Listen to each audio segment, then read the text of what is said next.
चलिए आपकी जो मुलाकात है ना हॉर्मोज से पहले कराते हैं और कारण क्या है वो बताते हैं।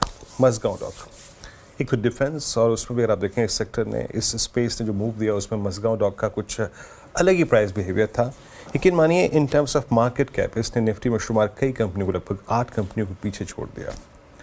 कारण क्या है, की ड्राइवर्स क्या है, कैसी प्लेसमेंट है इसकी इस पूरे डिफेंस स्पेस में।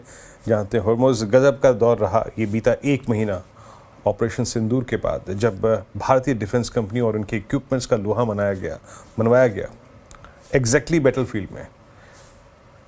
मज़गांव डॉक कहाँ खड़ा है आज की तारीख में ये स्टॉक इस वक्त?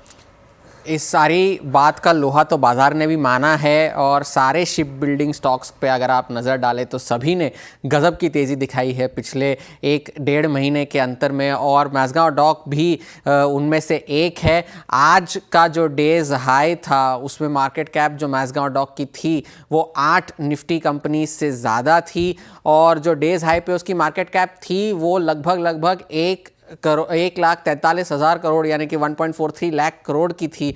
और ये जो मार्केट कैप थी वो निफ्टी की 8 कंपनीज से ज़्यादा थी। और वो कौन सी 8 कंपनीज थी? Hindalco, Shriram finance, hero MotoCorp, Cipla, doctor Reddy's, IndusInd bank, Tata consumers और अपोलो हॉस्पिटल्स।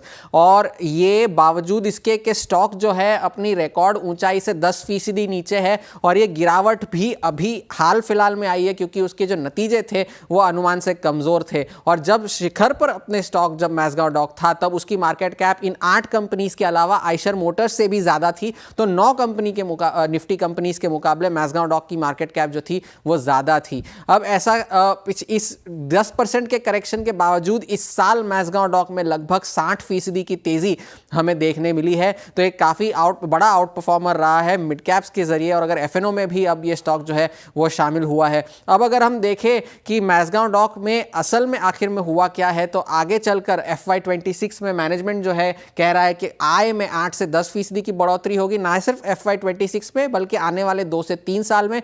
और अगले साल तक ऑर्डर बुक जो है 1 लाख करोड़ के पार जाने की संभावना है, बशर्ते कि 2 बड़े कॉन्ट्रैक्ट्स P75 और P75I सबमरीन्स के जो ऑर्डर्स है, अगर ये ऑर्डर्स इस साल जो है उस पर हस्ताक्षर होते हैं, ये ऑर्डर्स मज़गांव डॉक को मिलते हैं, तो उसकी ऑर्डर बुक जो है 1 से 1 लाख करोड़ के पार जा सकती है।